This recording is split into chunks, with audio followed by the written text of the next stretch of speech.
Hello, my name is Veronica. I'm a business and mindset coach, and I've recently started my journey in human design. They say that the best way to learn something is to teach it to someone else. So I have decided to start a special series on my channel where I'm going to be sharing with you everything I learn about human design. So in this video, I'm going to start unpacking the human design chart, also known as the body graph, with you. And the first thing I encourage you to do is to head over onto one of the many websites where you can get your chart for free. I will leave two links down below, and one of which will be the one that I'll be using to show you as an example. And what I'm going to do is actually take you through the chart so that you can start to understand what each of the different components mean. For the purpose of this initial video for beginners, let's say, I'm going to keep things super simple. I'm not going to be covering everything on there. I'm going to focus on the things that I think will be most beneficial when you're getting started, or at the very least, the things I found were most helpful in starting to understand my own chart. So what I'm going to do is actually jump onto my computer so that I can share my screen with you, and so that I can show you visually some of the components I'm going to be talking you through and helping you understand what each of those mean. Okay, so here we are. We're going to start with talking about the 9 centers. So when you download your chart or body graph, regardless of where you get it from, you should get something that look like this. What might differ is the colors that are used. In most cases, what you'll see is black and red being used. In this particular body graph, they use more kind of pastel colors, and I like it because, in my opinion, it's just a little bit prettier, but it means the exact same thing. So the colors don't actually matter. What we want to be looking at is the overall chart itself. So starting off, with, like I said, with the energy centers. These shapes in the middle of your graph are the centers, and there's 9 of them. From the top, we have the crown, also referred to as the head. We have the mind, or the ajna. We have the throat. We have the G center, or the self. We have the heart, or the ego. We have the solar plexus, or the emotions. We have the sacral, the spleen, and the root. So these form your 9 energy centers. And your 9 energy centers form the foundation of your body graph. You might notice that these align with the chakras, and they regulate the energy that essentially flows through our system. Now, each of these centers has a way of assimilating, processing, and directing energy. Each of the centers does this slightly different, and they each correspond to a different human function. And the energy centers have this incredible way of communicating with the energy around us. So we are in constant communication with everyone around us, even when we're not actually verbally talking to them, which I find absolutely fascinating. This is the kind of a scenario where you walk into a room and it's really quiet. No one is saying anything or doing anything out of the ordinary, but you can sense that there's an energy in the room. You can almost sense that before you walked in, maybe there was an argument or something went wrong. This is a prime example of your energy centers picking up on other people's auras, picking up on other people's energy. And as I shared with you in the previous video, where I talk about how human design works, I shared with you that essentially we are all just a combination of cells that relate to one another through energy. And at the same time, we relate to the universe, which is a huge, enormous energetic field. So in a way, we are constantly interacting, not just with the people in our lives, but with the universe itself, even if we don't realize it. Now, something you will notice is that some of these shapes are colored in and some of these are white. When a shape in your chart is colored in, it's referred to as a defined center. And when it's not, it's referred to as an undefined center. What is the difference between the two? A defined center is one that has a fixed energy, fixed traits, and a fixed function. Whereas an undefined center is one that is open to influence from the outside world, essentially from the influence of other people who have defined centers. When you have a defined center, you're more likely to influence someone else that has an open center. And when someone else has a defined center, and you have an open center or undefined center, then you are more likely to be influenced by them in relation to the function that the center relates to. So let me give you a quick example. If we look at my defined G center, it means that I am more likely to have fixed traits and fixed characteristics, and less likely to be influenced by someone else when it comes to knowing who I am and knowing myself. Whereas when we look at my sacral, mine is undefined, it's open.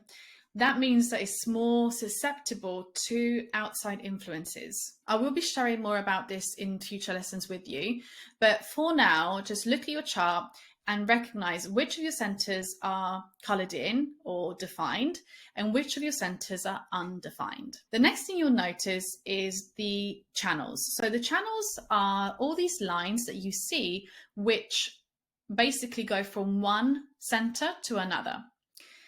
Now, there's 36 of these channels in total.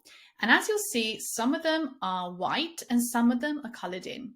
They can be halfway colored in or they can be colored in all the way. Again, when a channel is not colored in, it's an inactive channel. It's a pathway that essentially is not being used. And when a channel is colored in, it's a channel that is active. And so there's a pathway there that allows energy to flow from one center to the next. So what determines if a channel or a pathway is active or not?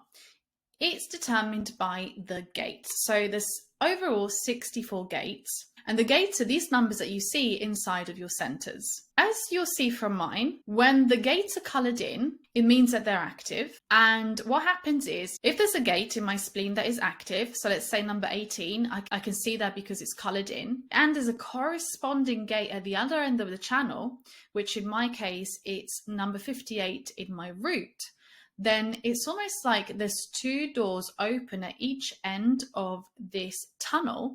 And so energy is able to flow from one center to the other. Some of these, as you can see, are halfway colored in. So again, if we look at my spleen, I have gate 32 in my spleen activated, open, but it doesn't go all the way to my root because gate 54 is not active. So the energy can only get halfway. It doesn't have the ability to flow fully from one center to the next. Your question is probably going to be, which was my question, what determines if the gates are open or not? In your chart, you will be able to see two columns at either side of your body graph. One is called design and one is called personality. These numbers essentially determine and correspond to which gates are open or active in your chart. So as you'll be able to see here, if I look at my personality, I can see that gate 32 is coming up. That means that gate 32 in my chart will be active. So if I go and find it, gate 32 is in my spleen down here. And as you can see, that gate is open and energy is trying to flow through, but it can't make it all the way to my root because gate 54 is not present in either of these columns, and therefore the energy can't flow fully from one center to the next. All these symbols by the numbers are planets, and they essentially, like I said, correspond to which gates are active or not. So what this is telling you is at the time of your birth, these planets were present in relation to these specific gates. Now, what is the difference between design and personality? In summary, your design is your unconscious. Essentially, your design represents your unconscious side. So the traits and characteristics that you have that you don't necessarily consciously recognize in yourself, but other people might recognize in you. So you know, for example, when someone tells you that they see you as being this really confident, driven, ambitious, bold person, and you genuinely can't see it for yourself, and you're like, what is this person talking about? I'm not like that at all. I'm actually very shy, very introverted, very insecure. That is an example of your design showing up. So you're unconscious in relation to some of these characteristics, and you basically can't see them for yourself. On the other side, we have personality, which is also sometimes called conscious. So you're more likely to resonate with some of the characteristics that correspond to the gates on this side, because you tend to be conscious and aware of them. So when you read what these gates mean for your chart specifically, you might find yourself thinking, yeah, that's me, I 100% resonate. Whereas sometimes when you read the descriptions that correspond to your unconscious gate or your design gate, you might find that you can't really resonate with those descriptions. But this is the beauty of human design, because it helps you to expand your awareness and become aware of some of these things that, although you might not actively be aware of, they are like an undercurrent. They're there and they influence your behavior even when you don't consciously realize it. Now, what determines the two different columns? Now, your design is determined 3 months prior to your birth date, or to be specific, 88 days prior to your birth date. Whereas your personality is a snapshot of what was going on in relation to the planets on the exact date of your birth. Of course, there's more explanation to go with that. But again, for the purpose of this video, I want to keep things really simple. So rather than kind of diving deeper into the theory of everything, I just want to give you an overview so that you know what you're looking at. So that is it for part 1. In part 2, I'm going to explain to you what the summary means that you'll be able to see next to your chart. You'll see terms like your profile, your authority, your strategy, your digestion.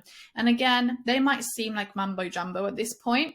And so in part 2, I'm actually going to explain to you what each of those terms means, so that after both of these videos, you will at the very least be able to pull up your chart and understand what you're looking at. So I hope that was helpful. Please feel free, as always, to leave any comments down below if you have any questions, or if you would like me to expand on anything. I do have a bunch of videos coming up for you. In fact, I wrote down 100 ideas of videos that I want to share with you. So I do hope you'll be back for the next episode on this special series. Next, we're going to be talking about what the chart is actually showing you. So I'm going to be going through the summary and explaining to you what each of those terms actually means, so that you can actually start to understand what your design is showing you and how you can start to implement what you're learning about yourself into your life and potentially into your business. So I hope to see you here in the next video. Bye!